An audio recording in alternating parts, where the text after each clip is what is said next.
This Week in Virology, the podcast about viruses, the kind that make you sick. From Microbe TV, this is TWiV, This Week in Virology, episode 1091, recorded on February 23rd, 2024.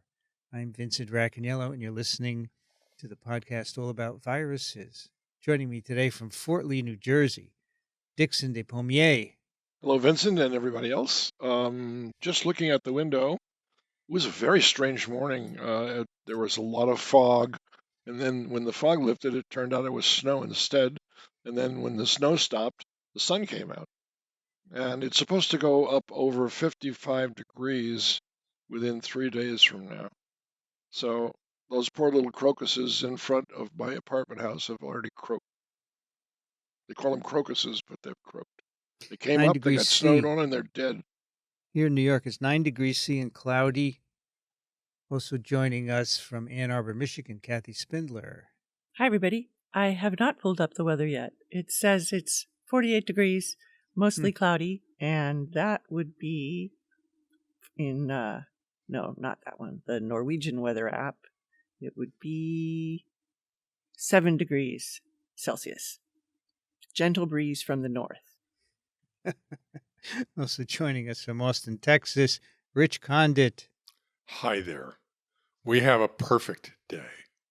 It is 76 degrees, clear blue skies. What else can I say? No wind. It's gorgeous. From Western Massachusetts, Alan Dove. Good to be here. It's 46 Fahrenheit, 8 Celsius.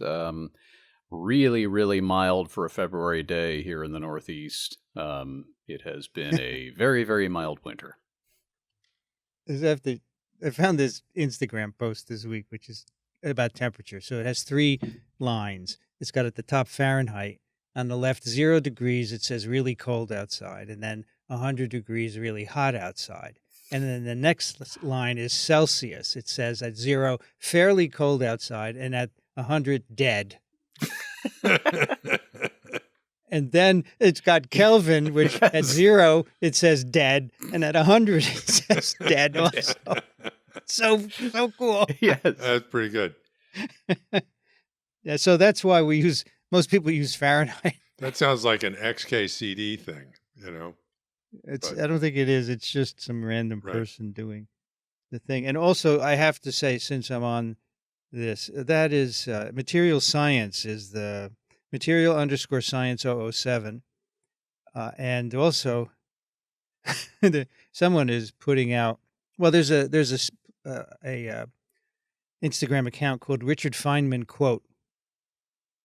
And this one is, never confuse education with intelligence. You can have a PhD and still be an idiot.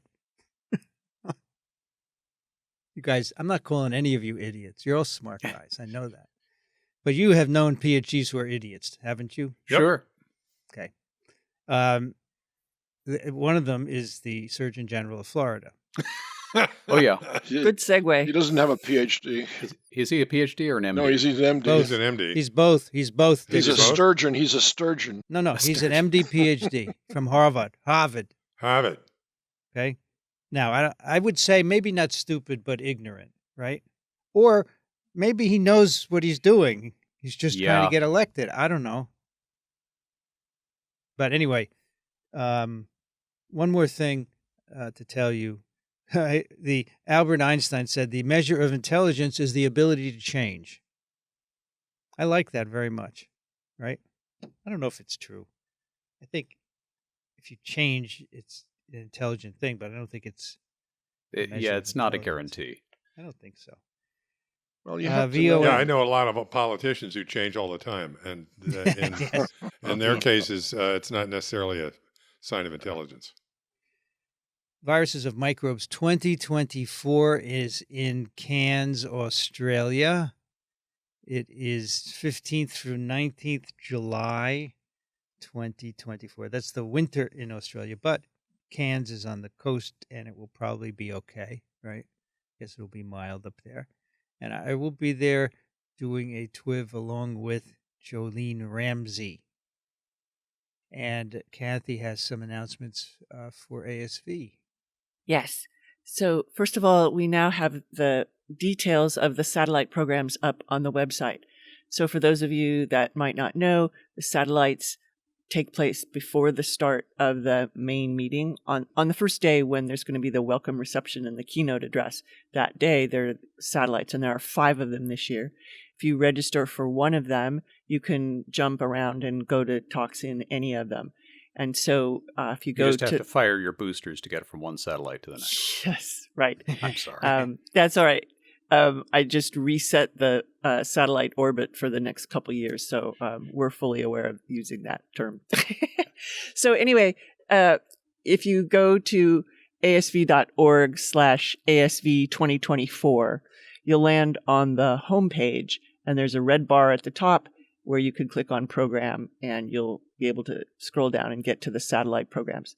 So there's one on invertebrate virology, organized by the Counselor for Invertebrate Virology, Michelle Flanagan, and one on the viral diseases of animals, organized by Andrew Broadbent, the Counselor for Veterinary Virology. And there are 3 member-organized satellites on. One is on studying bats with a One Health lens, bat virology and disease ecology. Another satellite is virology in a global society, and that will have talks from ASV's global scholars from around the world. And the 5th satellite is on navigating virology funding opportunities with NIH, NSF, and USDA. So, as I said, you can register for one and go to all of them. They start on Monday, June 24th at 8:30 a.m. And then a second thing, if you get to that homepage, asv.org/ASV2024, at the bottom, there's a red bar where there's a survival guide for first-time attendees. And it has some really good hints and about things to expect and how you need to make sure that you get enough food at the welcome reception, because there's no food until after the posters that night. So a couple other good hints in there about how to set up your program and not go crazy because of all the things that are happening concurrently. So there you go. Check it out. A second position in the Rosenfeld lab at FDA to work on enteroviruses. This is a research assistant. Enterovirus pathogenesis, immune responses, cross-reactive antibodies. We'll have a link in the show notes to a PDF that has more of a description and Amy's email. And I think she told me to hold off for a while, so let me strike through that the next time I don't say it. And don't forget to buy Dixon's book, The New City. How many years should I keep promoting it, Dixon? Many. Many? Okay. I have no problem with that. Until we're sure that climate change is under 1.5 degrees. I just got a That's very many. nice review, by the way, from a French book review newspaper, Mm-hmm. and my my book agents sent an email to Columbia University Press and asked them if any of the quotes are available in English. Of course, they're not. So, but it was a good review. At least I could tell there were no French swear words. There were no negative comments, and I can tell when there was a split participle. There were none of those. So I struggled through it, but I appreciate the fact that it's getting international, at least publicity. All right. In the news, by the way, this in the news section, which is relatively new, is all done by Amy Rosenfeld. She finds all these articles, so I'm not taking any credit for them, and says you might want to just chat about these. So thank you for doing that. The first one is a science article. Lassa fever is surging in West Africa. The fever is spiking. The disease is surging. The fever spikes. The disease spreads.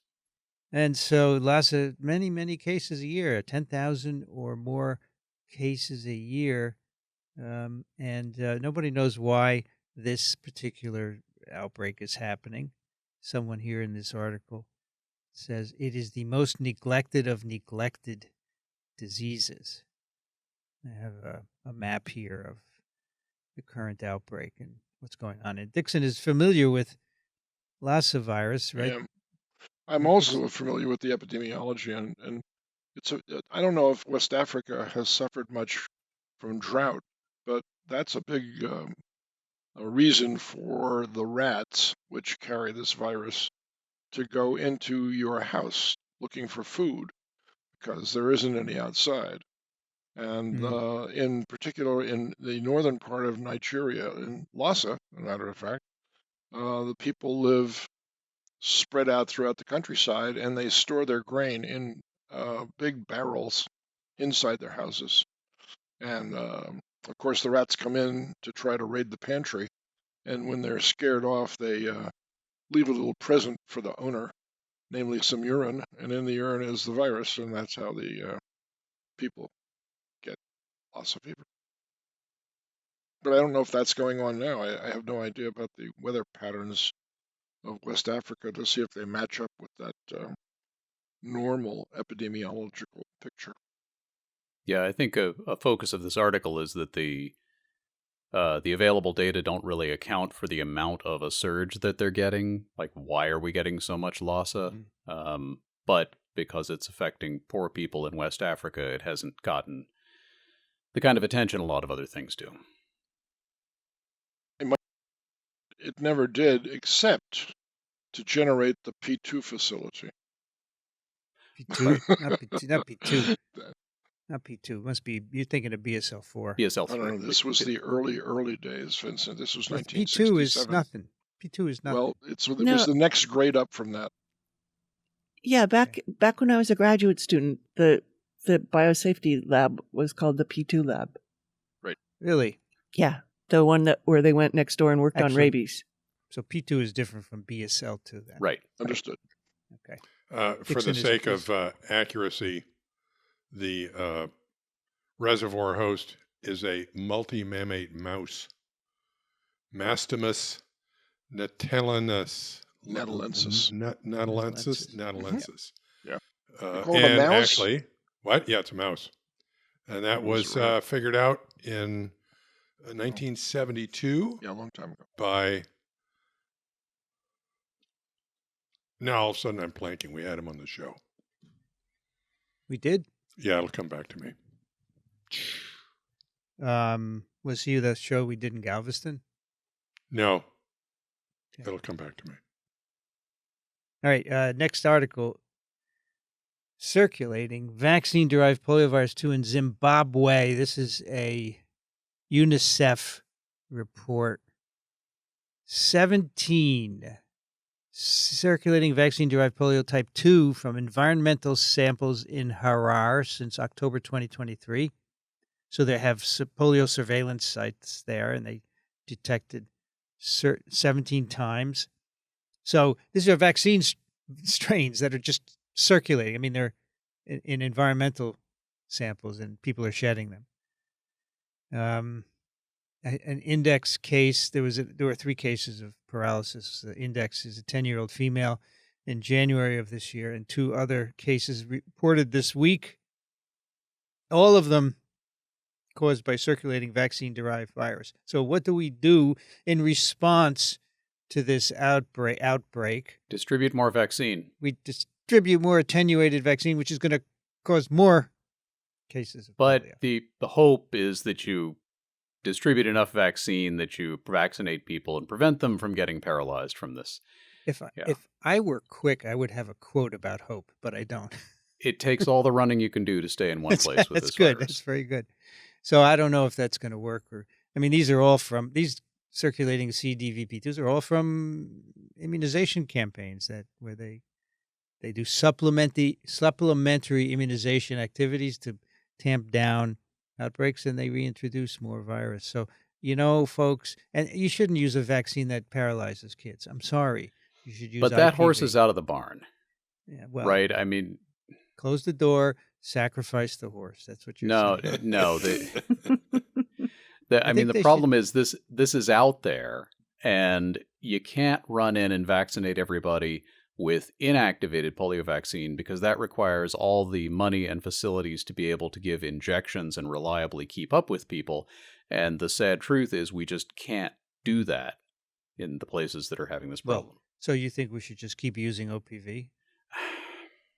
It's a tough situation. I mean, if we could magically generate the funding and the infrastructure to deliver injected vaccines to everybody on the planet, then absolutely not. We should just give everybody an activated polio vaccine. But we can't do that. So in the meantime, you can't just say, well, we're not going to throw more vaccine in there because more people get paralyzed. So you have to minimize the damage. And unfortunately, the one tool we have to minimize the damage happens to be the thing that also causes the subsequent outbreaks. Okay, now go ahead. Lassa host was identified by Tom Monath. Oh, Tom yeah, Monath. absolutely. He must We have did. been pretty young. I don't think 12 he's all years that old. Yes. Next article is from CIDRAP. Plants can take up chronic wasting disease causing prions from soil in the lab. What happens if they are eaten? So a couple of years ago, we did a paper on TWiV where they showed that if you grow plants in soil where you've added CWD prions, the prions get into the plant, and then if you feed the leaves to hamsters, the hamsters will take up the prions and eventually develop disease. So the prions don't reproduce in the plants, but they're carriers, very effective carriers. Because plants have this way of taking things from the root and putting it up into the leaves, right? So now they extended this by looking at other crop plants, basically. Where are they? Alfalfa, barley, and Arabidopsis all have sufficient prions from the soil to cause mice that ingested the tissues to develop prion disease. Now, why is this of interest? So there's a problem because deer are the host of chronic wasting disease prions, and they excrete them into soil, and the plants grow, and so other animals can eat the plants, and so that's why this is of concern. And deer are everywhere, especially where crops are grown.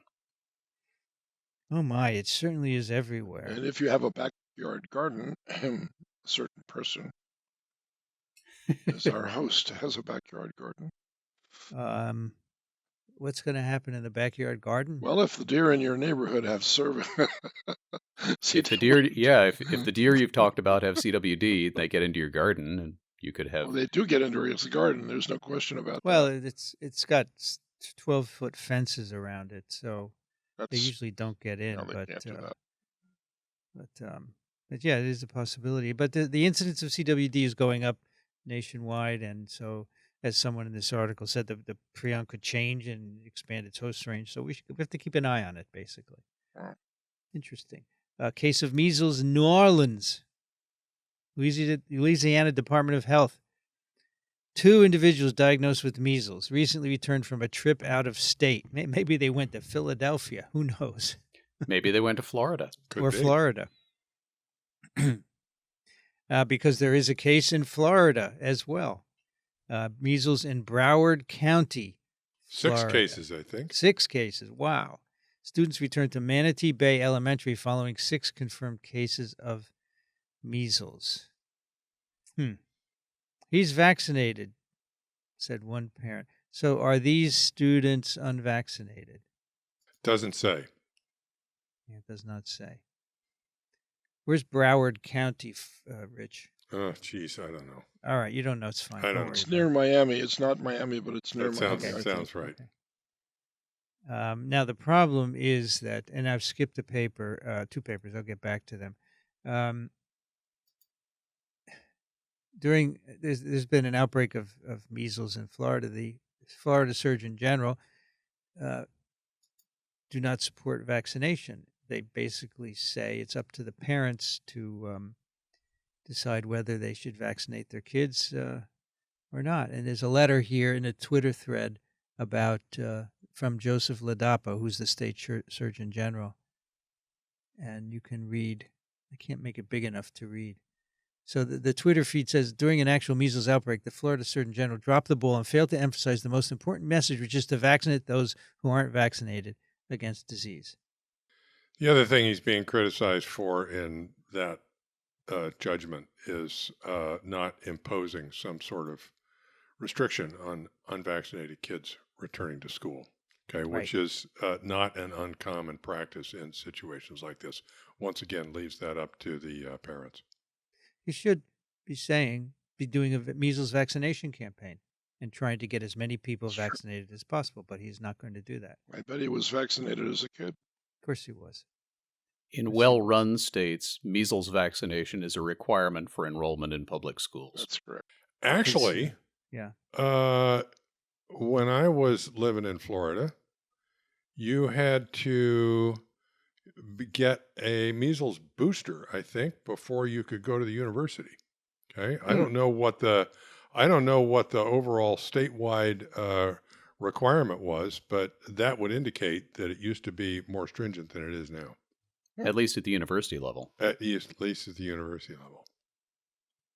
Okay, and follow in the last measles article, there's an article in Eurosurveillance, identification of a measles variant displaying mutations impacting molecular diagnostics. This is in Geneva. So the way you diagnose measles is by real-time RT-PCR with detection of IgM antibodies.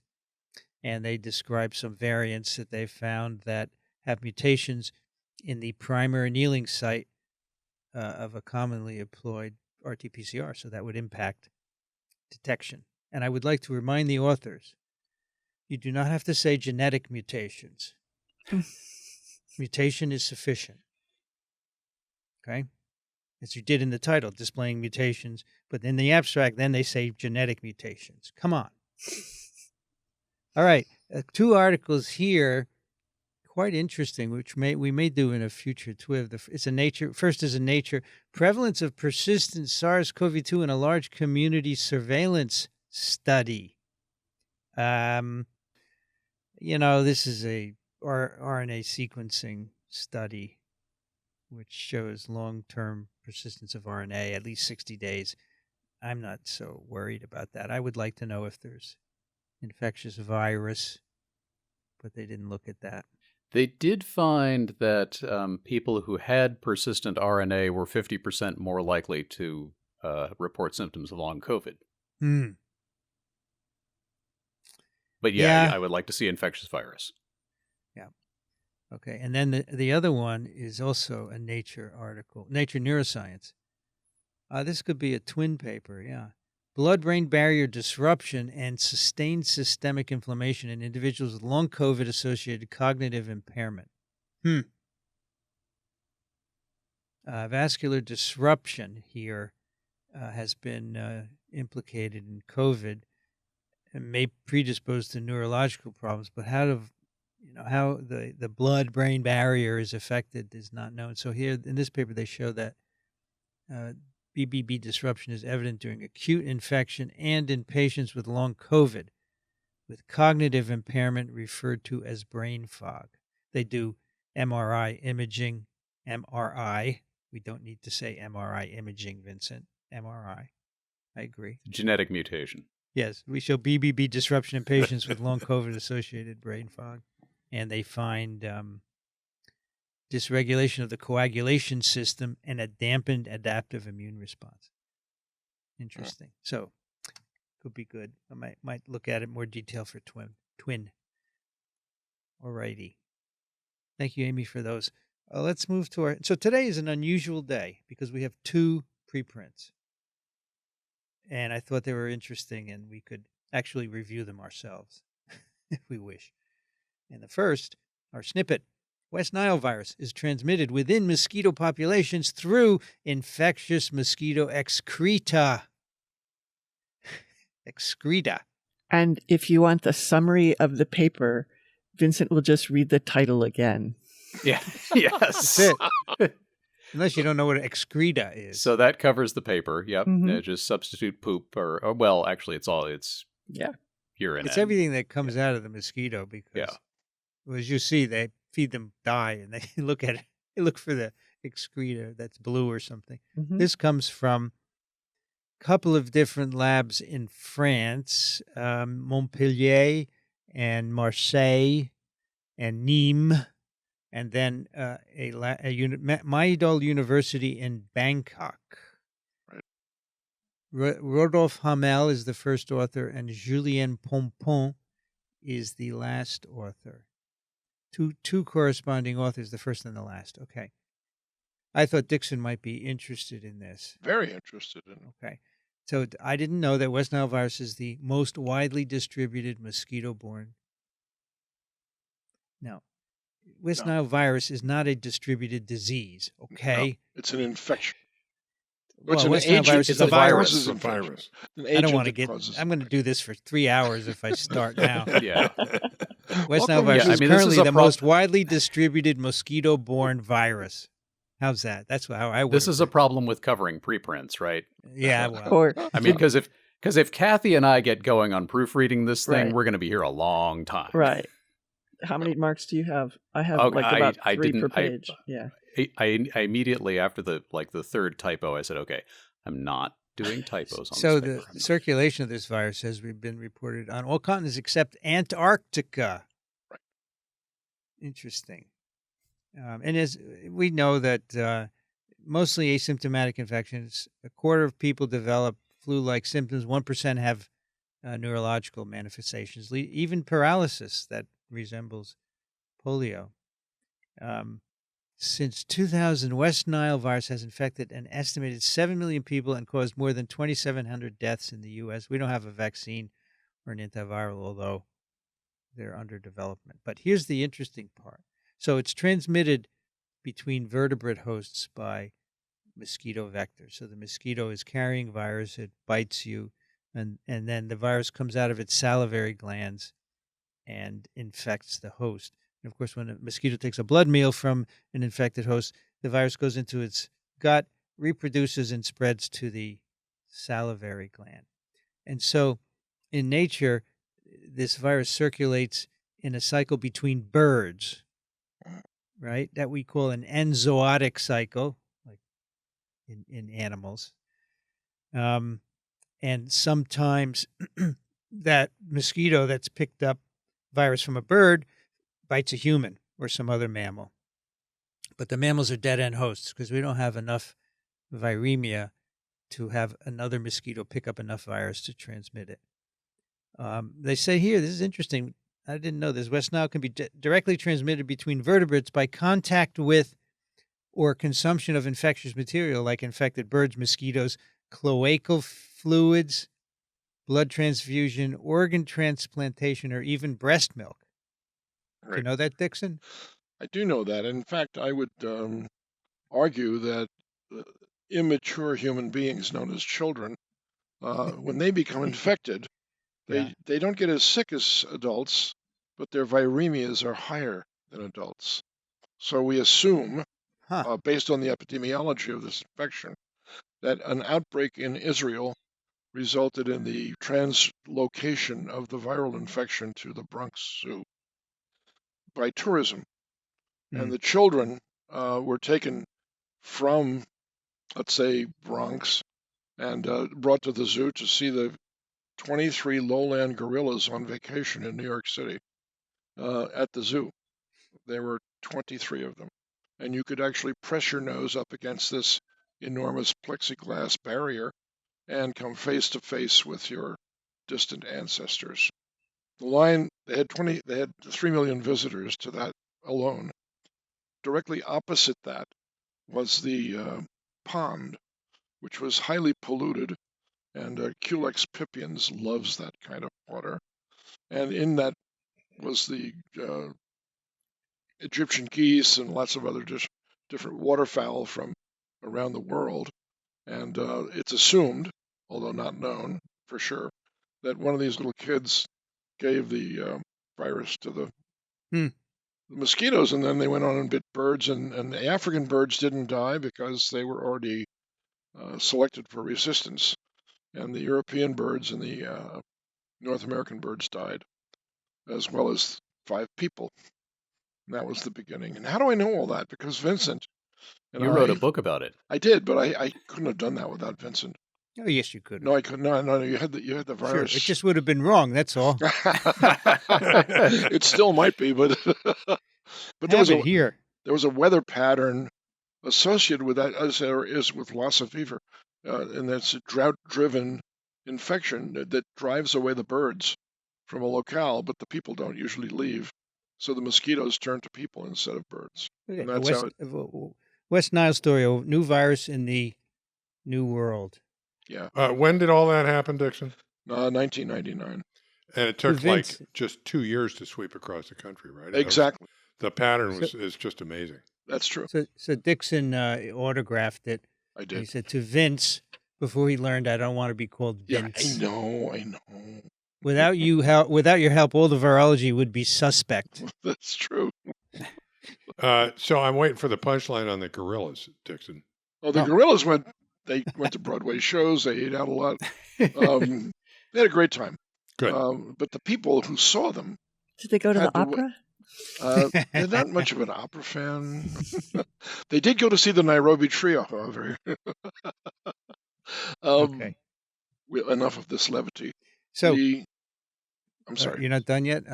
No, I was going to. I Go am ahead. done. Go ahead. I can be done at any moment. What do you want to know?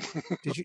All right, never mind. The point is, all this is horizontal transmission, but there's a vertical That's mode right. where the female mosquito passes the virus to the offspring. That is correct. Right. So then the point of this paper is there's some evidence that this virus can be maintained in mosquitoes without a vertebrate host, right? Without Yeah. having to bite a bird or something. So and so they say, let's look in excreta, because mosquitoes excrete stuff from. Do they have cloacas, Dixon? No. Is that what it's called? No. What is it No. called? The rear end of a mosquito. The anus. They have an anus? Right. Do.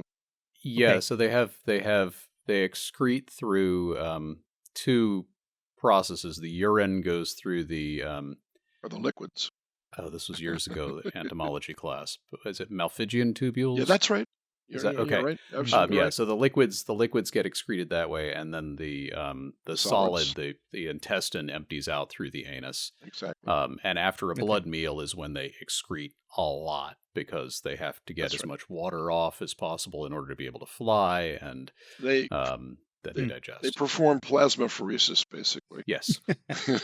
So the point of this paper is to find out if excreta have, and they do. They find that excreta has infectious virus. They say it's a new mode of transmission, probably for all arboviruses, but this is only West Nile virus.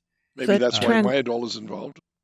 The transmission that Vincent mentioned, which is from the infected female to its offspring, doesn't account for enough of the vertical transmission, That's right. Right. at least based on what they see in the laboratory. So they're going to go hunting for other things. And it occurs to me that unless they had the right controls for the vertical transmission, how would they distinguish between it being, from mother to eggs versus mother excreta to Yeah, offspring? sure. So Well, mother excreta to offspring wouldn't actually happen because the adult female mosquito is not an aquatic insect. Only the larval stages and the pupa are. But when aquatic. she lays her eggs, she's just had a Yeah, blood yeah. meal That's and true. is excreting. No and is in fact, question. No that's the question. model they build in this Yeah, paper. that's right. That's right. Although, it's just, I don't know if the timing is right for reproduction at that point, right when they're laying. How long does the egg laying happen after the blood meal? Almost immediately. Yeah, it's not the virus didn't replicate yet. right? About a week afterwards. But if Anyway. the mosquito was previously infected Maybe. Oh. and yeah. is Yeah. now laying eggs and Right. is viremic, Yeah. Okay. That's right.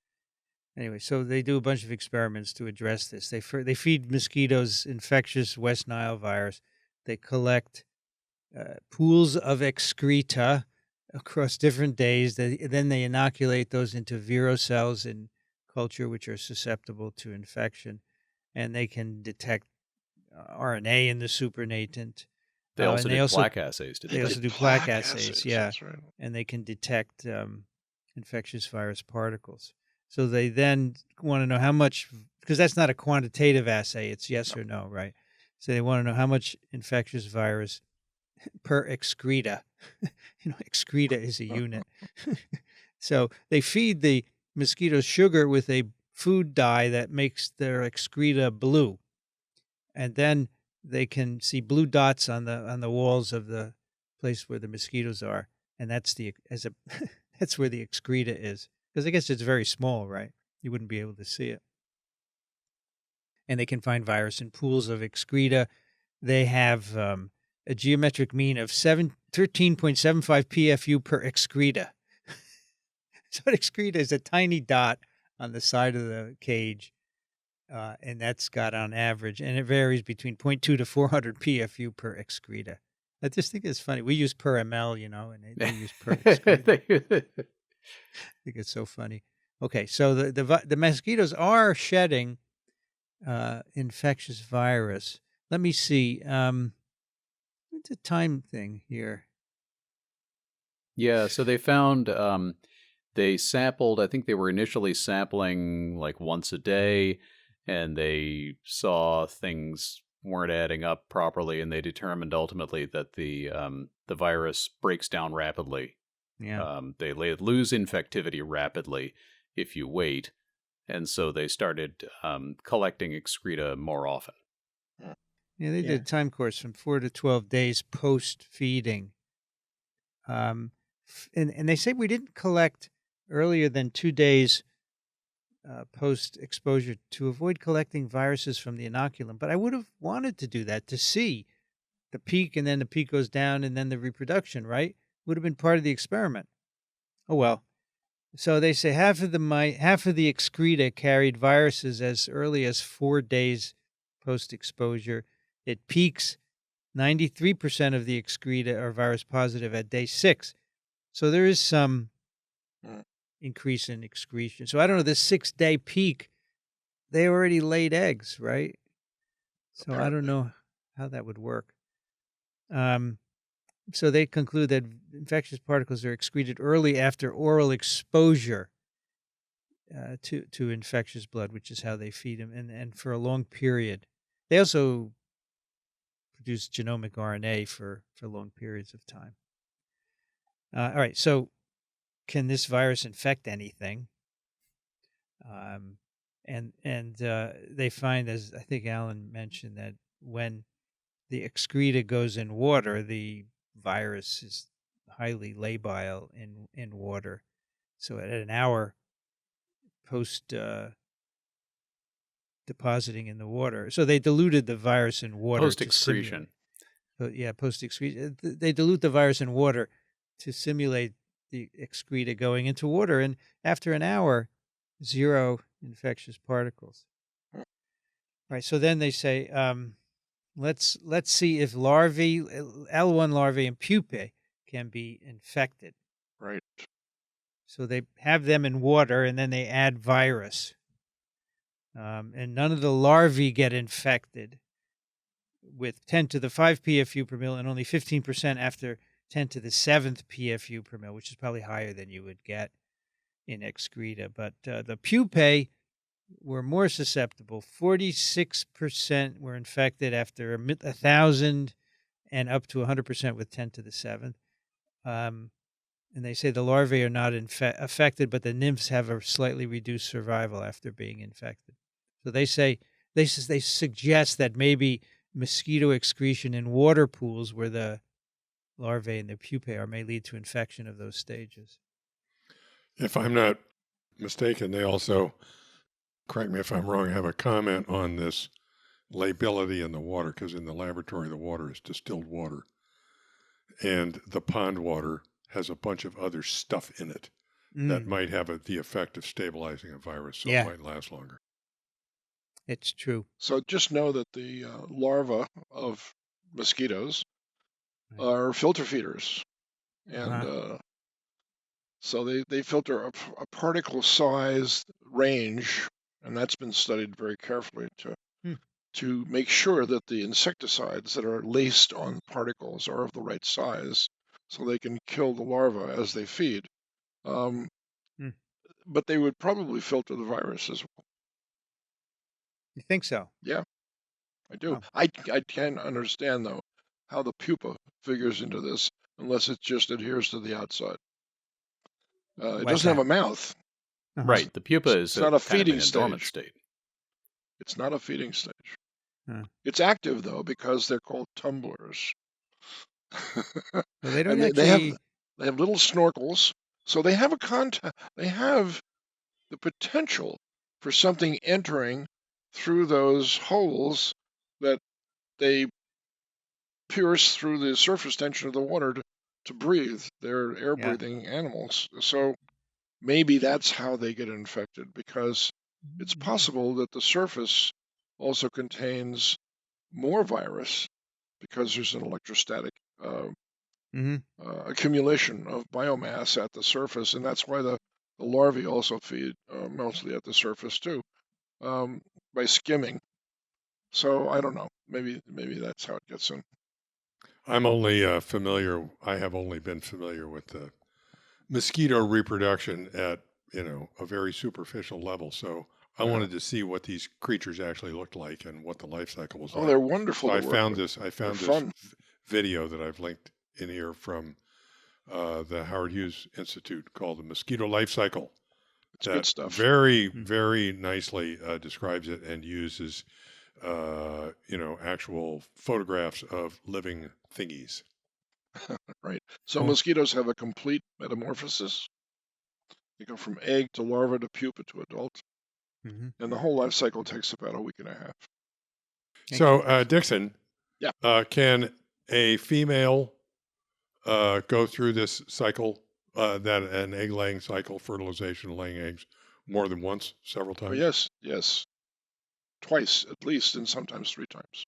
You have to do it more than once to infect people. Right? That's correct. But no, they don't. No, they don't. Well, you take a blood meal and you get your virus, right? Yeah, but they can winter over, and or if it was vertically transmitted to them from their mothers. Correct. So all the eggs of a mother gets infected as well. Yeah. How long does a mosquito live? On average, a week and a half or 2 weeks, but they can winter over. An adult mosquito can live in sewers by clinging to the roof of a sewer, and because the temperature is amenable to staying alive. And they go into a diapause. It's called diapause, and then they don't wake up until the spring. Huh. And away they go again. And they can lay. The females can lay eggs once without mating. Do they not need a blood meal either? Parthenogenic. That's correct. They are parthenogenic for one meal, for one cycle, and that's the winter to spring cycle. But they still need a blood meal, right? No, those mosquitoes don't. Oh. So this happens in the subway also. They winter over in the subway. No question. Right? And in the sewage treatment plants, you would not believe how many mosquito larvae accumulate in the sewage treatment plants. Culex pipiens is a pollution water lover, and they detect it by odor. And there's no way to keep the odor away from. There are 14 treatment plants in New York City, for instance. Right. And they dump it out before they mature, of course, into the salt water, and that kills them. Well, this experiment we talked about where they feed virus, this is purified virus grown in cell culture. So they wanted to know if you take virus that mosquitoes excrete, can you infect pupae? So they collect pools of excreta from fed mosquitoes. They feed it to the pupae, and they get infected. No, they can't. Vincent, how do they do that? The pupae don't feed. They don't feed, but they put it in with them. Same way they did the were previous reared experiment. in excretus-containing solution. So they just put them in the solution that they just threw them in the toilet. Yeah, but that's why I'm confused. I'm not confused. I want to know more about the mechanism because it's not by the oral route. It doesn't have an How did it get cavity. into the pupae is a question. I think they comment that they would like to know too. Yes. They probably go through the tubes, the snorkels. Right. That's my guess. They make a model in the last part of this paper, a mathematical model where they try and say, could this happen? Given the numbers we have, could this happen? Absolutely. And they say, yes, this could happen according to Could this happen? This being, could the virus persist indefinitely through this process? Do you get enough infection through excreta to pupa? Because it does not 100%. Yeah. with the No. excreta. It's like 15% or something. Yeah, is that enough to Um, maintain it? And they say, Is that enough to maintain it? So they build a mathematical model, and the model shows that yes, in fact, if you had that level of transmission from excreta to pupae, it would persist indefinitely. So they say this is not horizontal, it's not vertical, so they call it diagonal transmission. Diagonal transmission, yes. Is that like Diagon Alley? Mm. Yeah. I think it's like doing a Western blot. You know, you started with one term and you just had to keep going. Right. So, So that's this is stercoraceous transmission. Stercoraceous. Pleased We to had- see that they used We that had word. Stercoraceous in one of our TWiV titles once. Did we? Yeah, I think so. I think it was Oh. one of yours, of course. Wait a minute. What? Spell that? Stercoraceous. Define that? Related to excrement. Oh, cool. Wow, I got to learn that one. Yeah. I like Well, that. Coprophagy is also another term. Yes, but this is not phagy because it's the pupae. We don't know how it's getting. Exactly. We it's ought to be able to definitely get that into a stercoraceous. title here. Alan. All we know Totally is stercoraceous, it's dude. expialidocious. That's what I do know. So, Dixon, let me understand what's happening here. The mosquito Please. takes a blood meal. Yep. Let's say from a bird, and then it goes to a breeding site. What does? The mosquito. The mosquito goes to a breeding site? Well, it goes He's somewhere to lay asking. eggs, right? Yeah, the water. And so water, and then it's excreting, and then it's laying eggs. So the virus and the eggs are all there together, right? Correct. And so that's what's possibly happening. But The the legs eggs take develop. a week to develop after the blood meal. And so that depends on the virus being infectious. for that week. At the site where the female is laying her eggs, Yes. are there likely to be larvae and pupae around? Absolutely. Yes. Okay. Especially So they with don't have to be culex. hers. They could No, be other No. ones. Yeah. This is Culex quincofasciatus, but all of the Culex species are pollution water lovers. So that's a good point because they say this could also work between mosquito species Absolutely. to Yes. transfer the virus. The other thing I'm thinking about, if I'm a frog and I see a mosquito, I'm going to eat it. Do I get West Nile virus? Because amphibians can get this as well. So I'm sure. And mosquito larvae are fair game for all kinds of fish, particularly topwater killifish that actually have a mouth that's positioned upwards to take advantage of the fact that a lot of the food is found at the surface. So, Dixon, you're saying that the virus causes disease in frogs and other. I don't know if it's disease. I don't know if they get sick, but they certainly get infected. Okay. They do. So this is probably the most promiscuous virus on Earth. West If you Nile. look at, it infects virtually every living thing from cold-blooded invertebrates up. Hmm. And think of a mosquito. I mean, that's So pretty far down on the phylogenetic tree. Well, many arboviruses do mosquitoes and other. No, hosts, that's so- right. That's exactly right. So but they're this one is very broadly distributed. It's very true. broadly based. Very So- broadly so- based. I mean, it's more broadly than vaccinia, Rich. Yeah, probably. Yes. Okay. Yeah, because vaccinia or a given poxvirus, orthopoxvirus, can infect a number of different mammalian species, but a given like vaccinia is not going to infect reptiles, for example. Okay. Dixon, this is Yes. peripheral, but Okay. I'm thinking about this. Uh-oh. So the female mates and then takes a blood meal and then lays her eggs, correct? In Yes. that order? Yes, that's right. She does not take a blood meal unless she has mated. Is that correct? That's another good question. I think that they can take blood meals without mating.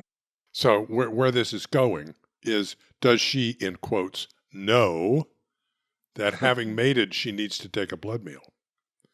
And then how does that happen? No, I think you're right on. She gets hungry. because the protein inside the red cell is the source of nutrition for the eggs. There's a vitelline gland in the back of the mosquito that's really quite So it active. could be the growth of the eggs makes her hungry. It could be. Could very well be. Yeah, the whole thing is linked. I mean, there's a chain reaction of events that occurs when they hatch. The female makes a buzzing noise, right, with her wings, and attracts males. And you can actually get a tuning fork, for piano tuning, and it's a particular note, and you hit that on the side of the cage, and you lift it, and all the males come over to it. They try to mate with the tuning fork. DNA, man, it's amazing stuff. That's This fantastic. is all hardwired, right? It is. Dixon, can I ask you, the mosquito that would transmit to humans from a bird, it's Culisine mosquitoes, right? It's the same Culex pippins. So those are involved in bird-to-bird cycles, and They they are. also can As bite long as there people are birds sometimes. around, that's the point. Because they say here in this paper, a shift in mosquito vectors to more anthropophilic species. So culisines are not so anthropophilic? Some are. I mean, one of them is Culex pippins is also known as the common house mosquito. Mm. So it's certainly if birds are steak, then humans are hot dogs. I But, remembered that. You said that. I was going to bring that up earlier. When you're hungry, you'll eat anything, and when the birds are not there, that's what we're chopped liver. And Anyway, and so they're that's saying that this cross mosquito species feeding at the water hole, basically, Yeah. or infection could yeah, lead the virus to be into new mosquitoes anyway. So, but Absolutely. listen to this. They say our finding. So they think this is now for all arboviruses that this can happen. It's kind of I mean, I'm not sure it happens in nature yet from this, right? right. Yeah. I'm sure it happens in a lab, but I don't know about nature. I think that's tough to figure out. But let's say it does. They say this emphasizes the importance of water management. Dixon, can you manage water, and how can you do that? It's been tried many times, but Yeah. unfortunately, even the Romans couldn't manage their wastewater. It's not fresh water that you're trying to manage. It's the wastewater afterwards. So I know this sounds obtuse, but it's not. In New York City during the original outbreak of West Nile, people were catching it by going to the cemeteries and paying homage to their deceased relatives, because there are these little vases in the front of the gravestone, and they fill with water, and they put flowers in them, of course. But once the flowers die, the nutrient enrichment occurs, the water becomes polluted, and then the mosquitoes breed in that water, and they're just waiting for something to come along so they can bite them, and it happens a lot. An ongoing challenge in trying to prevent these vector-borne diseases is eliminating breeding sites. No And there's a question whole about there's a whole No question. field of this. That's right. And it's not, I mean, it's not just like the vases on the tombstones. It's every muddy tire track on a road that's not used often enough to clear out That's right. it's clogged gutters. It's bird baths. It's Everything. somebody's cluttered backyard that has got overturned it. flower pots in it. Listen, All these things can be breeding sites, and it is useful to go through and eliminate as many of those as you can, but you can't eradicate them all. but you remember the building of the Panama Canal, and the French tried it. No, it was before my time. Before your time. Well, do some reading. Yeah, no, I'm quite familiar with I know the you pattern. are. I know you there. are. So Yeah. the French tried it first. They didn't succeed. Then the job was given over to some other people, and they still kept dying from yellow fever until they found out what the vector was, which was Aedes aegypti. So what did they do? They cleaned up the entire area where they were building the canal, and the disease disappeared. But the other thing that makes a big impact is putting people behind screens or air conditioners. Right. Okay, let's move on. Thank you very much. Just a reminder, the summary of the paper is West Nile virus is transmitted within mosquito populations through infectious mosquito excreta. Indeed. We just spent 30 minutes telling you that. That's right. All right, the next paper is also a preprint. Many people have suggested we discuss this. So it's viroid-like colonists of human microbiomes. The authors are Jelud. What is this beeping noise? What is this? Not me You this hear it? time. Not me I this can't time. hear it this time. Okay, it's me, but I don't know where it's coming from. I have so much equipment here. Something's beeping. Those are the cockroaches backing up. Jelud. You know, the other night I saw on the train platform this tiny mouse. It was like 2 inches long, and it was in this busy Penn Station where all people are walking. It's running around. It's avoiding everyone's feet, and anytime someone got near it, it went like, it went so fast. It was amazing. Sure wasn't a baby rat. It was really tiny. It was like Baby rats are they? it I've looked like a looked. mouse to me. I've seen some mice in my time. I'm sure. I have seen plenty of rats in the subway, but Absolutely. it was just so fast. And I'm thinking, one guy's looking at it. I know he was thinking of stomping it, but he would never get it because the thing would be gone by the time his foot got down him. But he didn't try it. It was just out there, and it was picking up little pieces of stuff that people drop, you know. And that's an ecology in itself, right? Spreading Hanta wherever it went.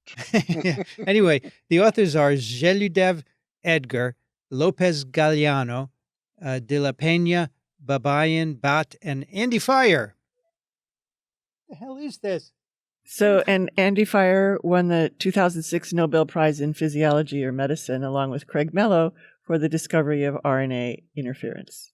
Wow. Andy Fire was a graduate student with Phil Sharp when I was a postdoc with David Baltimore. I used to see him down the hall, Wow. disheveled hair, always wearing a lab coat, doing experiments. Interesting guy. And he wins the Nobel Prize. Holy crap. Amazing. This is a very interesting paper. This is about discoveries of what looks like a new class of RNAs. Now, just for some background, you know, we have viruses, which can have DNA or RNA, and the viruses have capsids on them, either icosahedral or with a membrane or just a membrane. That's what a virus is. Then we have viroids, which don't have capsid. They're small RNAs, highly structured, that don't code for anything. And then, and those were only thought to infect plants, but that is being turned over. In fact, we did a TWiV 6, 979, where bioinformatically viroids were found in other environments where there are no plants, so probably not just plants. So a viroid is not a virus. There's no capsid. It's a viroid. That's why it's called a viroid. And then we have hepatitis delta virus. So they name it wrong here. It's not delta like viral satellites. No, it's not a satellite. It's a virus. Okay? That satellite word got thrown out years ago. It's a virus. Here we are reviewing a preprint. It's highly structured RNA, very much like viroid, but encodes a protein. And it depends on a helper virus, hepatitis B virus, for replication. So those are these, they say, the biology's smallest known genomes. It's true. Viroid's about 350 nucleotides. Delta is 1.7 kb. And the protein encoded by delta is thought to be involved in the replication of the RNA, correct? It's involved in the packaging into the hepatitis B particle. Fine. Thank you. Yeah. And the hammerhead ribozyme of the viroid is thought to be involved in its replication. Is that right? Yes. Okay. Yes. Yeah, so these are replicating units, but they're smaller than viruses and really, really simple. Right. So there are two classes of viroids, ones that encode a ribozyme, and yes, that's involved in reproduction, but the other class doesn't, and it depends on cellular enzymes to cleave the replication intermediates. So the HDV has a ribozyme and depends on that for its reproduction. This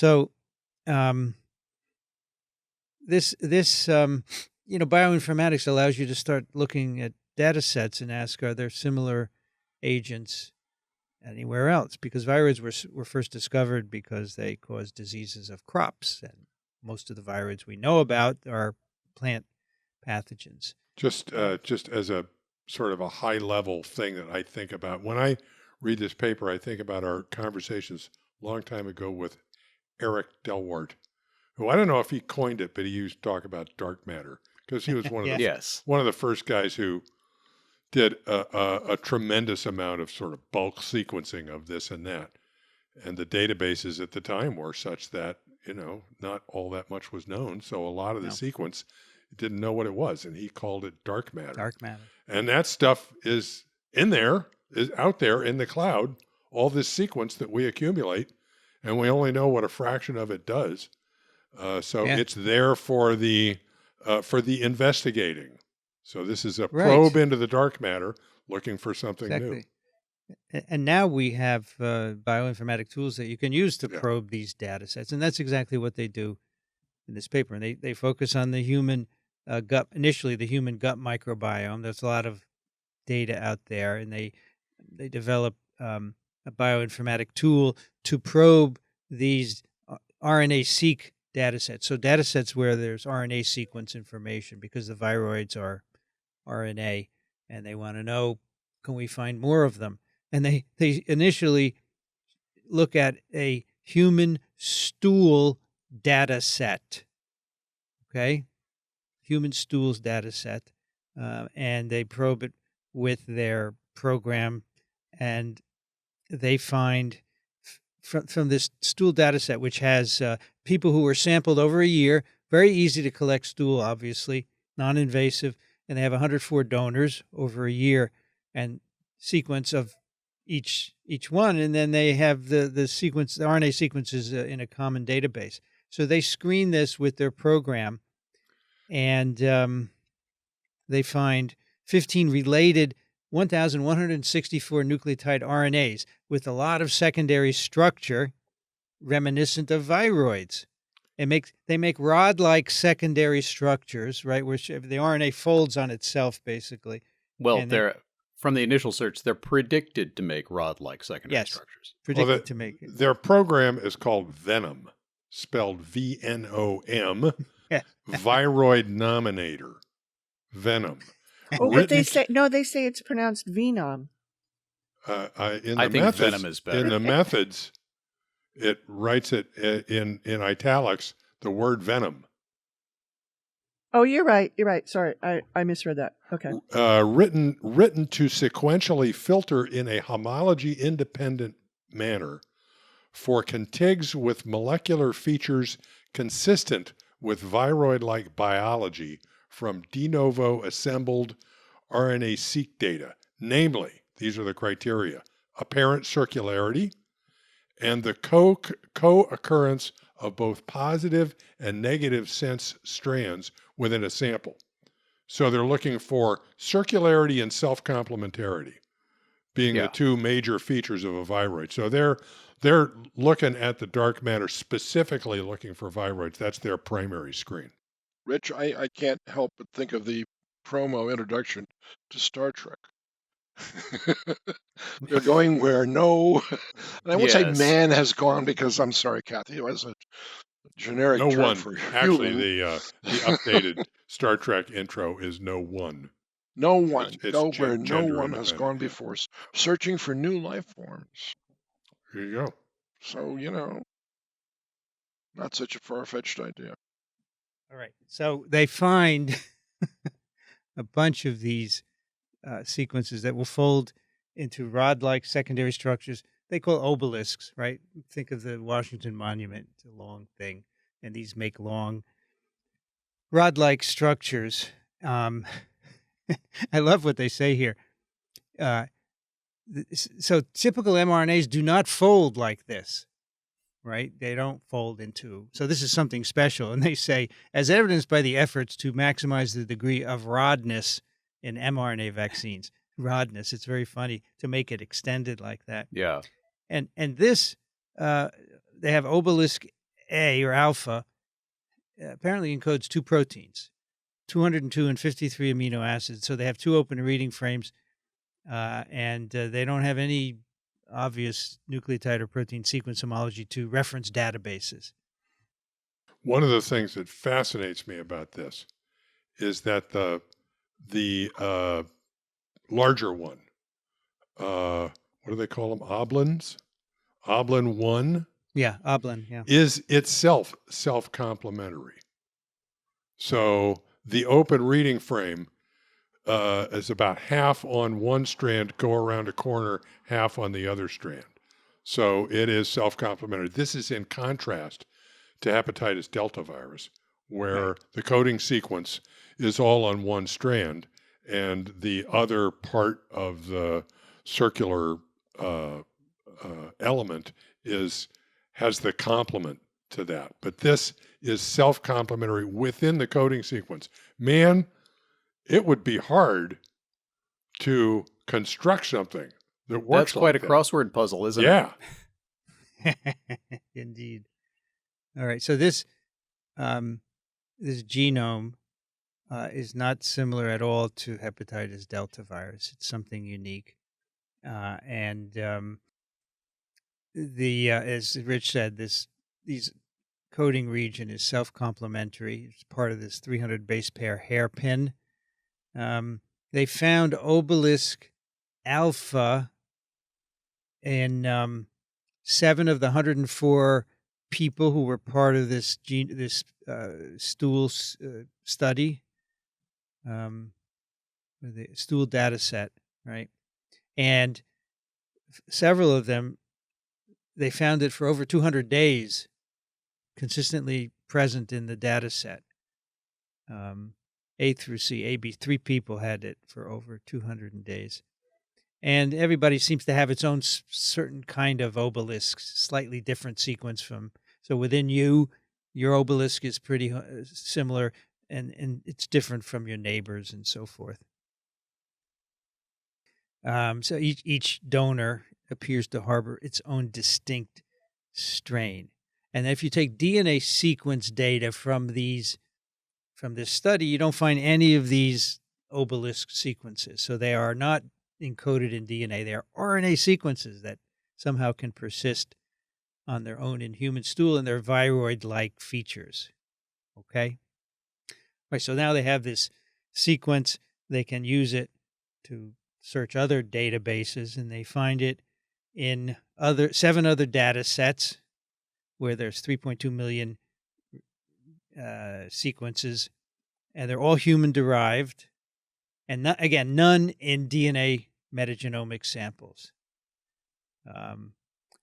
So they wonder if this is in the microbiome specifically, right? Poop is more than microbiome. So then they look at microbiome data sets, and there they find obelisk beta, which is 1,182 nucleotides, and it makes a similar folded RNA to obelisk alpha. It's got some homology. The proteins, the encoded proteins, have some homology, but they're not identical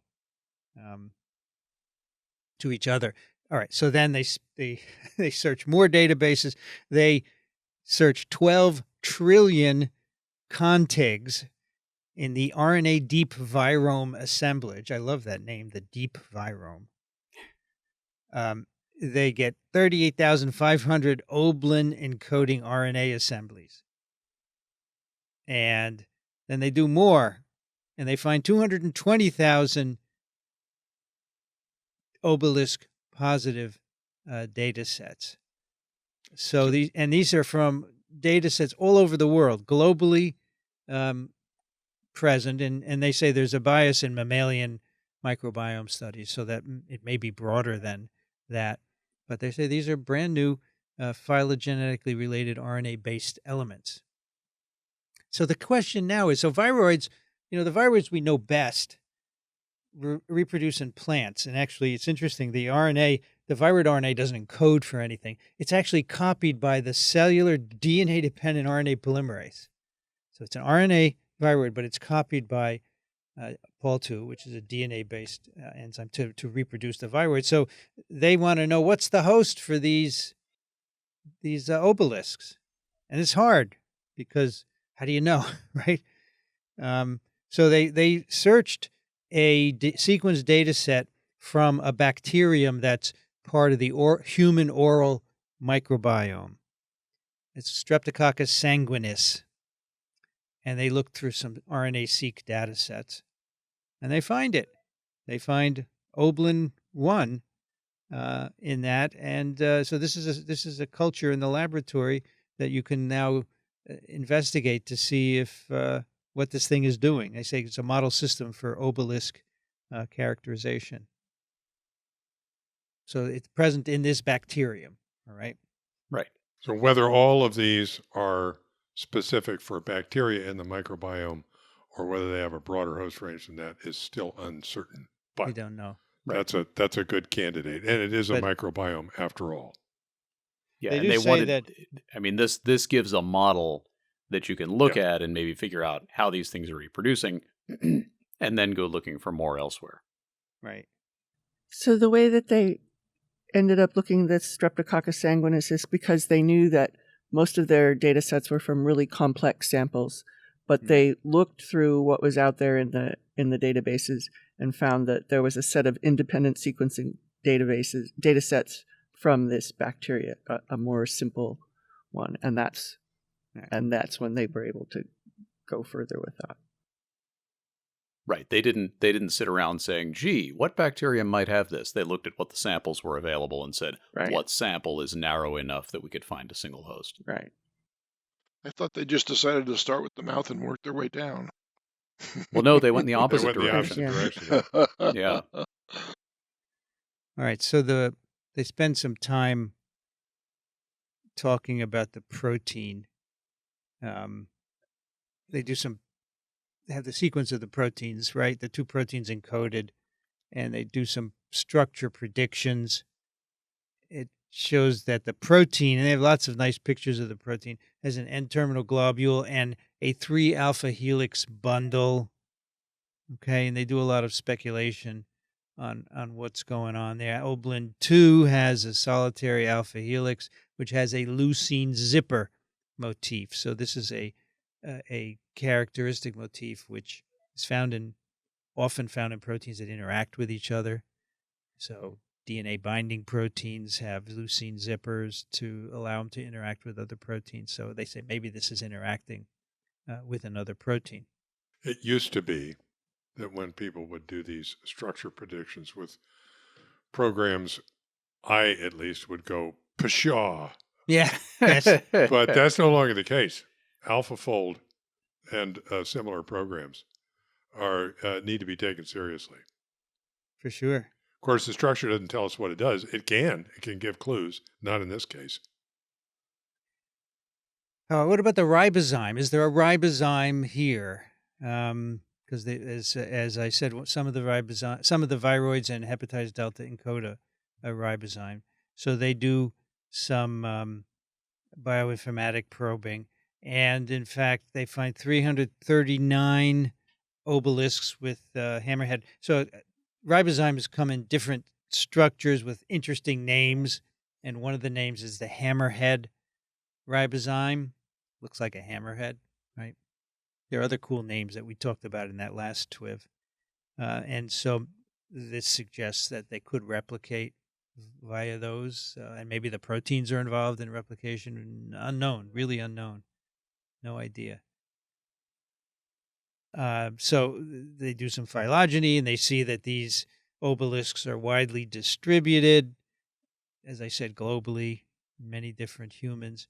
And then they say, well, you can use CRISPR sometimes to identify the host of something, because a CRISPR will take, sequences from a plasmid or a virus and integrate it into a genome of a host. So you could do scans using the right bioinformatic tools and see, if you have a phage, you can find the phage sequence in a bacterium, and that suggests that the bacterium is the host. So they do that with the obelisks, and they really don't find anything that helps them. They find one, which they think is an artifact. They no evidence to date that CRISPR systems interact with obelisks. So you can't use CRISPR to identify the host, right? Because it's not interacting with them. They ask, what's the prevalence of obelisks in human gut and oral microbiomes? They search 3 gut and 2 oral data sets. So 6.6% of the gut microbiomes and 53% of the oral microbiome samples have obelisks in them. So it's in your mouth and it's in your gut. When the implication, it could start in your mouth and move through. Who knows? However, the two populations are distinct. The mouth populations and the stool populations are distinct, and they find new obelisks, which they go, there's alpha and beta. Now they have others. They have delta through Xi or Xi. Xi, it's not Xi, it's Xi. They're not afraid to use Xi here in the naming. And they find distinct populations, which they say suggest that it's the microbiome that's harboring them, because that's what's different. But the cells are also different in the mouth and the gut too, so who knows? So that's the story here. These new RNAs, they look like viroids, but they encode proteins, so they can also look like hepatitis delta. They are highly structured. They're present in humans all over the world. They're in your mouth, and then they're in your stool. They could be infecting the bacteria. They may also be infecting our cells, right? I mean, obviously the title says that they're part of the microbiome, but because they looked at microbiome data sets and found them, right? But they actually say in the discussion, there are probably similar things everywhere. We just need to look for them. Yeah. And the obelisks they find here, to be clear, they don't find them in everybody. So it's a small percentage of these microbiomes have these particular obelisks, but then the hint in the data here is that this is probably just part of the population of possible obelisk, viroid, whatever like elements that we're going to find. So it may be that everybody's carrying something like this, but some people are definitely carrying these obelisks. And they're not all named Obelix. One of the things that interested He carries me, Menhers anyway. Interested me was a comment in the discussion where they say that constructing a full obelisk phylogenetic tree with explanatory power proved difficult. And this is because the structural constraints, they hypothesize the structural constraints, that is, it having to be a rod with an open reading frame that is self-complementary. None of the phylogenetic computational tools that they have can deal with that as a selection criteria. Okay, so the usual phylogenetic tools don't really apply fully, and it's hard for them to create a tree. Not only that, but you can't do phylogeny just with structures. Okay, fairly interesting. Well, you'd have to come up with a whole new, almost like old school morphogenetic phylogeny. That would be cool. I'm afraid I'm not going to live long enough, because there's a lot of stuff here to figure out. You'll be all right. Another 20 years at least. Yeah, So, lots going to happen. Are we ready for me to give a summary? No, I want to say two more things. Okay, cool. First of all, there are a lot of questions remaining, right? They have a whole paragraph on these, like how are they transmitted, right? I mean, are they just in the cytoplasm and they divide with the cell, right? That's possible. Or viroids are transmitted from plant to plant. Is that what happens here? What do the proteins do? And is there any impact on health of humans, right? Is there any correlation? What are they doing? So you need a system to study all these things, and maybe the bacteria could be one of them. Yeah, and that bacteria does have some pathology to it, as well as being normal in the oral flora.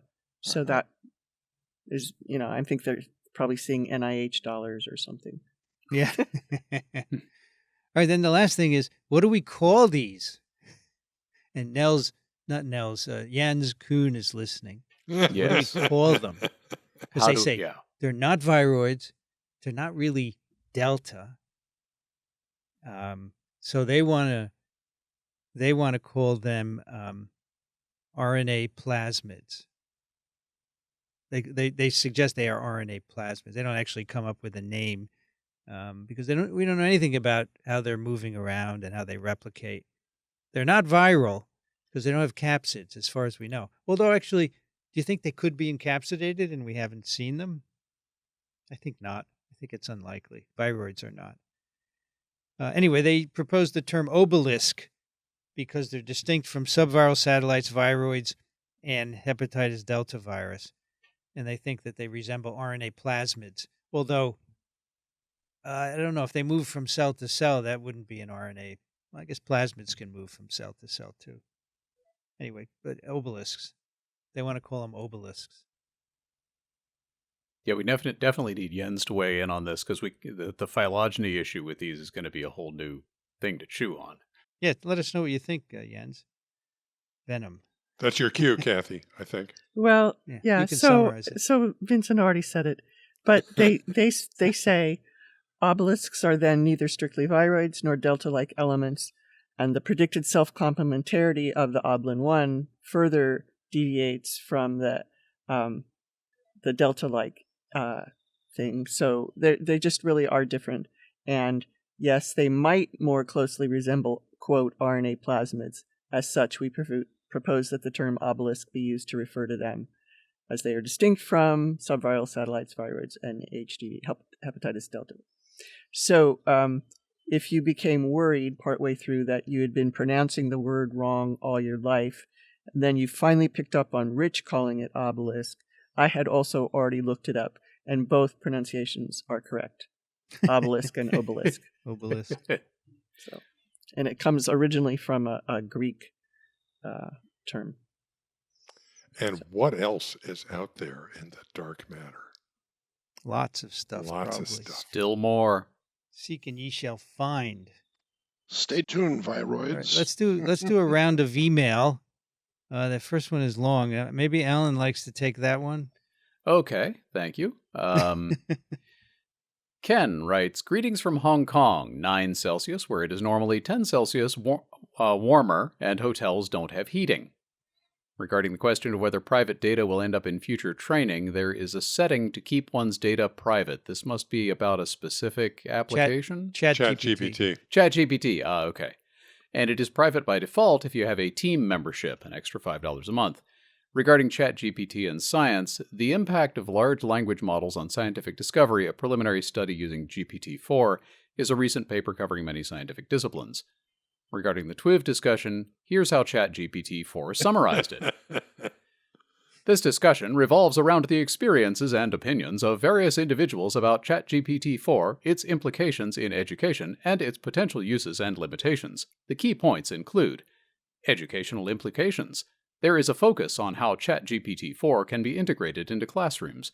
One speaker, who teaches writing-intensive classes, discussed how they explored the AI's capabilities and adapted their teaching methods to accommodate it. They also emphasized the need to educate students about appropriately acknowledging the assistance received from AI tools like ChatGPT-4. AI in academic integrity. Concerns were raised about students potentially using ChatGPT-4 to complete assignments, and the difficulty in detecting such usage since the responses generated are unique and not stored.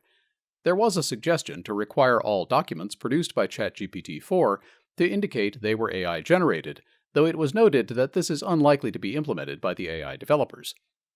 Practical uses and limitations. One speaker shared their experience using ChatGPT-4 for analyzing RNA-seq datasets, noting its capabilities and limitations based on the quality of prompts given. There was a discussion about the AI's ability to generate coherent and varied outputs and the importance of specific and clear prompts. Data privacy and ethical considerations. The discussion touched on concerns about feeding unpublished data into ChatGPT-4, as these data could then be used in generating responses for other users. The implications of this for data privacy and academic integrity were noted as potential risks. Potential for AI to advance.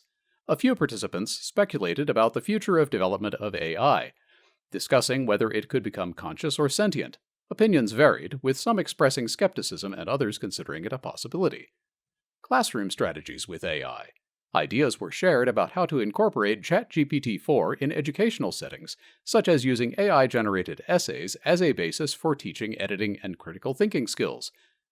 Overall, the conversation reflects a mix of enthusiasm, caution, and curiosity about the evolving role of AI like ChatGPT-4 in education and research, with a focus on adapting to its presence rather than outright rejecting its use.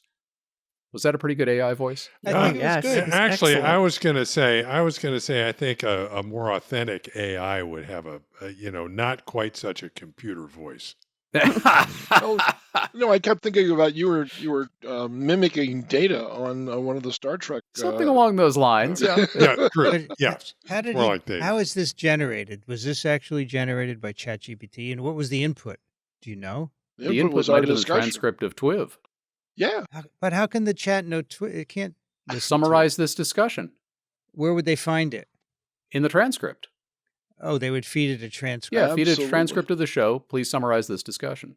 Oh, Right. cool. And I want to note that Alan did a live proofreading here. The GPT-4 output was this data, and Alan Yes. changed it to these data. I couldn't bring myself to do that.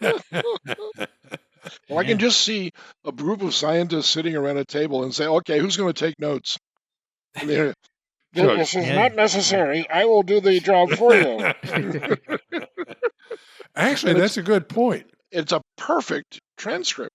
Yeah, you could have, who needs a secretary anymore? Exactly. Have AI take the meeting minutes You for you. got I it. like that You idea. got it. You That's good. So this recording program that we are using, Riverside, to record our podcast now, it automatically generates, as Alan knows because we talked about it, automatically generates a transcript with timestamps. So now we send that to Jolene so she can make timestamps without having to listen to the whole thing. But it's quite good. All right, Kathy, can you take the next one? Christine? Christine writes, Dear Twivers, while listening to episode 1085, when macrophages go to elementary school, clever, I suddenly remembered my late mother's violent flu sicknesses incapacitating her once each winter between the ages of about 70 and 92. The flu really hit her hard for a week or longer in bed with fever and various symptoms. I always thought those illnesses were odd. Our family, both on her side and on my father's side, is unusually healthy. I jokingly attribute my German parents' health to the 30 Years' War, when more than half of the population in the Palatinate region, where my father and half of my mother's ancestors originated, died. Only the strong survived. My father fell asleep forever at 97. My mother lived to 92 and would still be alive if it weren't for some reckless hikes she took that caused her to fall. My 25-year-old daughter has never taken antibiotics. She did have an ear infection once, but we were in the woods in Quebec, and she just suffered briefly through it. An evacuation was not necessary. Speaking of antibiotics, my mother in her old age loved going to and socializing with her many charming doctors in Germany and requested prescriptions for antibiotics at every visit. I lived with her for a couple of years when she was 89 and 90, and she was on antibiotics most of the time. Why? She suffered from urinary tract infections and was convinced that she needed them. Her doctors prescribed them. Listening to the description you all gave of the connection between gut microbiota and relative immunity to influenza, I wondered whether my late mother's overconsumption of antibiotics made her more vulnerable to the flu. I love TWiV and recommend it often to the visitors at our branch of the Nashville Public Library where I work at the reference desk. Best regards, Christine. I really like her hypothesis there. Mm-hmm. That's very interesting. Very interesting. Yep, makes sense. Yeah, could test it. You could with that model that was used in that paper. Yeah. Indeed. Thank you for spreading the word about TWiV. That's great. I love Yeah. love to hear that. Thank you for being a librarian. Thank you for being a librarian. Yeah, librarians are great. Rich, can you take the next one? Alexi writes, Dear TWiV team, your recent discussion of a new outbreak of foot and mouth disease in the UK has reminded me of Mark Knopfler's song Hill Farmer's Blue from his 2002 solo album, The Rag Picker's Dream. The song reflects on some dire consequences of the 2001 foot and mouth disease outbreak in the UK, when some farmers lost all of their livestock and well-being, developed serious psychological problems, and even committed suicide. And it's got a Wikipedia link here to that. That outbreak is certainly an example of how a non-human, non-zoonotic virus can affect people and even indirectly cause human deaths. Here is the concert version of the song performed in Cannes, France during Mark's 2013 tour. In this live set, the song is preceded by a Kathy's in my way. There we go. Beautiful instrumental composition, Father and Son, from the soundtrack for the Cal movie 1984. I must listen to this. I love Knopfler. Very cool. And here's another Mark Knopfler's instrumental piece about science, in this case archaeology, which is simply called This is Science, from the soundtrack of the Altamira movie, 2016, in collaboration with percussionist Evelyn Glennie. I need to watch both of these. Me too. Okay. Thank you very much. This is awesome. Who's left? Dixon, can you take the next I one? can. Zarola writes, "Hello, TWiV team. At the beginning of episode 1087, you were discussing hand, foot, and mouth disease in ruminants. You mentioned that this does not occur in humans. This is actually incorrect, as this disease has become almost a rite of passage in childhood and is usually caused by the non-polio enteroviruses, including echoviruses and Coxsackie viruses.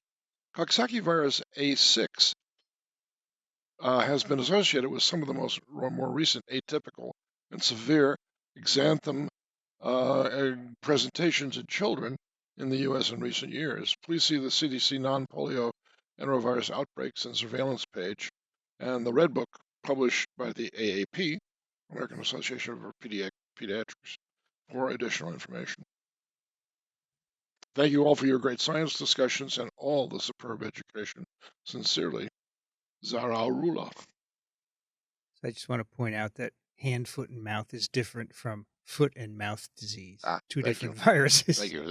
They are both picornaviridae, but one is a enterovirus and the other is an aphthovirus. So I wrote to Zaharullah, and Zaharullah said, "Oh, you're right. Sorry, but I thought this is a good learning moment for everyone because the names can be confusing, right? Yes, you Foot also and mouth, you or also wrote hand, to, foot, and mouth." you Yeah. also They should wrote just to name them after the Zarathustra. place where they were discovered. Then they could avoid controversy. Dixon, what were you saying?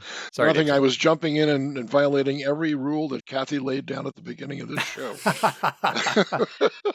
But I just thought of a wonderful pun on this one. You also spraka to Zarathustra. Okay, It's a song. I know. Yes. I want to go back to something in Alexi's letter that was kind of easy to miss because the link was really connected right after the Wikipedia link. He has an analysis of the psychosocial effects of the specific foot and mouth disease outbreak. And so they have diaries and so forth. And it's amazing that they did that. So, yeah. All right, and finally, Anthony writes, "Happy Darwin Day. Though I am a strong advocate for free thought on all subjects, yet it appears to me, whether rightly or wrongly, that direct arguments against Christianity and theism produced hardly any effect on the public. And freedom of thought is best promoted by the gradual illumination of men's minds, which follows from the advance of science. It has therefore always been my object to avoid writing on religion, and I have confined myself to science." Refusing permission, I don't know what happened here. Refusing permission for Edward B. Aveling to dedicate the student's Darwin to him following Aveling's own publication of the letter in 1897.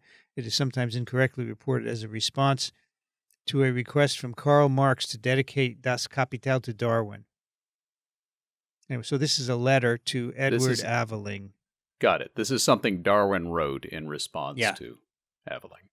And then finally, Anthony writes, "And so is to be expected the attack on science from those false prophets for whom religion is the forge for shackles." wow. All right. Thank you, Anthony. Let's do some picks of the week. Dixon, do you have a pick for us? I do. I'm going to go back to my interest in the climate. And this is a piece of good news. It's a bit of a market specific summary, which is run by the renewable energy committee, I guess, of people that are engaged in that very large now activity throughout the world. And there's an annual publication that comes out that summarizes each year's growth or not of the renewable energy sector. And they made a note of emphasizing coal use was down 16%, while natural gas and wind and solar power increased, down to 16%. That is to say, of all the energy generated throughout the world, only 16% is now generated by burning coal. But I'm not sure how they took care of the consumption of coal in China. Is that world or U.S.? Well, I think we better look at that. I skimmed it and I put it in. Yeah, I think the report is U.S. focused. If that's true, then yeah, okay. It's still good. It's still good news. I'm not trying to diminish that. No. That's right. Well, I wanted there to be some. There's got to be some good news. They estimated the total market for wind and solar power generation right now is over $300 billion of investment, which is a remarkable turn. What it used to be like 10 years ago when you could barely find a literature on it. So I think that things are getting better at the same time as they're getting worse. So, I guess it's the best of times and the worst of times all at once. So really nice, Dixon. I like this. I like some of the charts here. Yes, they're easy to read and they're hopefully accurate. That's the problem with easy to read charts is that they usually leave out a lot of data. Well, I think humans are pretty clever, and I think they'll probably figure this out. It's just a matter of how much suffering there's going to be in the meantime. Well, that's the idea. Kathy, what do you have for us? I picked some U.S. Postal Service stamps. They're called Life Magnified, and a friend gave me 2 sheets of them for Christmas. I have to say that the color on the webpage doesn't do them justice. They're really fabulous, and they include, as I cut out some of the text from the USPS site, red blood cells, the feather of a macaw parrot, a knotted strand of human hair, scales on the wing of a Madagascan sunset moth, a juvenile zebrafish, flame lily pollen, the surface of a southern live oak leaf. It's just fabulous. They're really gorgeous, and they have a nice explanation about electron microscopy and confocal microscopy. So check it out, and you might want to buy some of these stamps. I need to get some of these. I like this. I'm going to run right out and just buy me a sheet. Yep. They have my favorite protozoan, which is Stentor. I love looking at Stentor. I've started filling out the order form for a couple of sheets of these already. There you go. These are just awesome. Yeah, they're just beautiful. 68 cents? Oh my gosh. Yeah. But they're forever stamps, right? Yeah, that's fine. But I thought it was 63. So they're currently 68 stamps, but hang on to them. Yeah. Because I just printed out a sheet of 63-cent stamps. And they've been working. So I don't know what's going on. It goes up all the time. Those weren't printed that long ago. Not nice, U.S. Postal Service. Figure out how to be... They really need it. Don't pick on them. Yes. They're... their whole... They have been badly screwed over by... That was the last election. By their whole politics over a period of several years, and they need the money. Yeah, I don't doubt, but why don't you just settle on a charge? Why don't you just make it a buck? That's why they keep getting jerked around. That's why they give you the forever stamp thing. And if you don't like the price of what they cost here, just look at what they cost in the UK. Oh, yeah. Yeah, I understand. But it's just it goes up every 3 months. It's ridiculous. I just printed out a sheet, No, right? I think they go up around January. I think they go up once a year. But so they just went up to 68 from 63, huh? Yeah. Stock up on these microscopy stamps, and then you won't have to buy them for a while. Yeah. Well, I find it very convenient to print them out, Okay. And I print out a sheet. It's they're like, I don't know how many on a sheet there, but we're using them and they seem to work. So we'll keep using them until they send them back. All right. Thank you, Kathy. Rich, what do you have for us? I have what I've found to be a really excellent article from the Washington Post by Kasha Patel called How Plants Communicate with Each Other When in Danger. And I'm sorry, I don't know if everybody can get this. It may be behind a paywall. It's loading for me. Excuse me? It's loading for me. I can get it. Okay, good. Not logged in. I really enjoyed this. And basically, this talks about how when a plant is injured, it responds with a calcium signaling mediated response that winds up distributing the danger signal throughout the plant and then synthesizing volatile organic compounds that reach other plants that also triggers a calcium response that results in setting up defenses against whatever insult there was around. So these plants are using volatile organic compounds to communicate with each other at a distance. And I've also linked here to the original Nature Communications article if you want to do that. But I really like the article, and I particularly appreciate her sense of puns. The idea of talking trees started taking root in the 1980s. Mm-hmm. Early research teams had a budding thought. Oof. To get to the root of the problem. I recommend it. It's got nice pictures in it too, because the calcium signaling is done with green fluorescent protein, and they've got some nice videos, even in the Washington Post article that shows some of the data and shows this happening. It's very cool. The Nature Communications article is also open access. Yes. Thank Very you, cool. Rich. The one I loved best, which we reviewed, I'm not sure how long ago, was the tobacco plant. What it's been eating by Manduca sexta, which is the tobacco hornworm. The plant sends out a signal, which is a pheromone for a ichneumid wasp, which then comes to the area and sees a host, sticks its ovipositor into the Manduca sexta and lays its eggs, and the next thing you know, the hornworm is dead.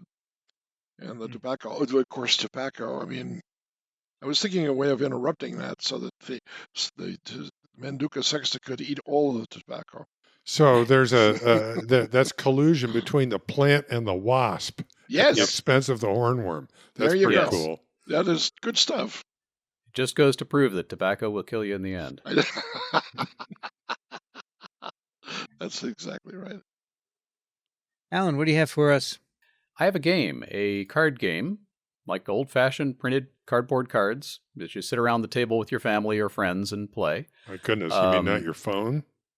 No, it's not. It's not on any kind of electronic device, and it's a new game. I think this just came out a few months ago.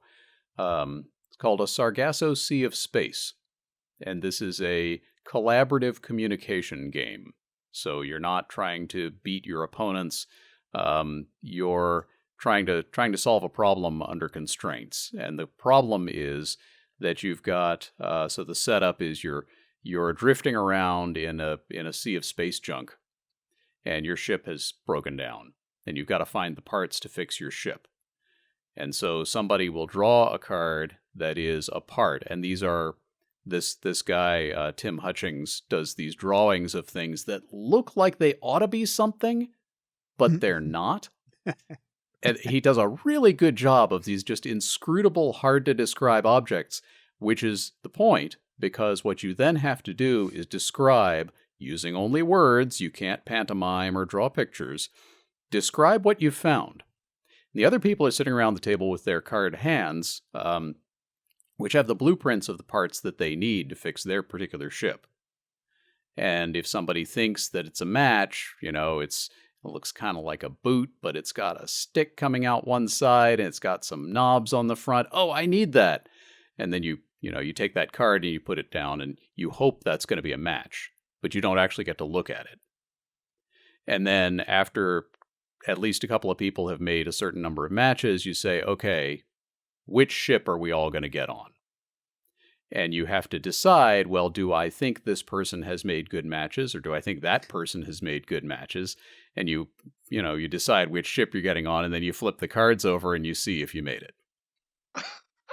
It's a very clever setup. I may not be doing the best job of describing the rules in a short time, but it's a very clever setup for a game. It's a lot of fun, and Laura and Sophie and I have played it a few times around here. Yeah, it's hard to describe. I have no idea what you'd say. Interesting.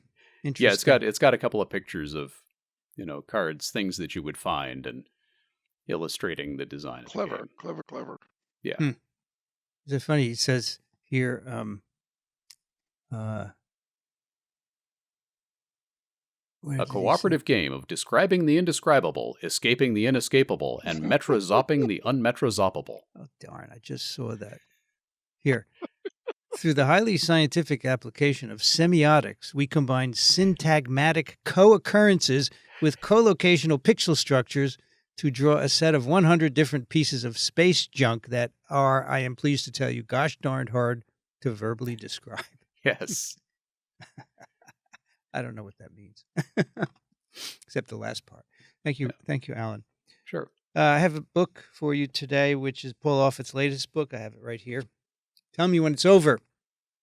Subtitle, An Insider's Guide to Deciphering COVID Myths and Navigating Our Post-Pandemic World. Just came out last week. We are going to have Paul on TWiV at the end of March to talk about it in some detail. But he basically started writing this at the beginning of the pandemic and continued throughout. And he had a lot of insight. He was on various committees looking at vaccines and so forth. So you might want to check that out. The only drawback I see is that he gives too much publicity to the anti-vaxxers and not enough to people who tell the truth, right? Which I would like to see more of, because the New York Times publishes an article on the top 12 anti-vaxxers, right? Give them lots of publicity, and they don't publish an article on people who are doing good things. I think that we need more of that. But anyway, it's otherwise an interesting chronicle of what we got right and what we got wrong. And what? Yes, sir. No? Oh, I said cool. Oh, cool. Thank you. That was it. That was the entirety of my sentiment there. Got it. You say that after every pick, actually. I did. These picks are cool. They are. Not to be negative, but they are cool picks. It's the stuff that we like. Stuff. That's what's cool about them. That'll do it for TWiV 1091. You can find the show notes at microbe.tv/TWiV. You can send questions and comments to TWiV at microbe.tv. And if you enjoy these programs, you've already left, I know, because most of you leave after 20 minutes. I should have said this earlier. We would love your support to continue them. You can go to microbe.tv/contribute. Dixon de Pommier is at trichinella.org, thelivingriver.org. Thank you, Dixon. It's been an obelisk time, no doubt. Obelisk? Yes. I got the point, however. Yes.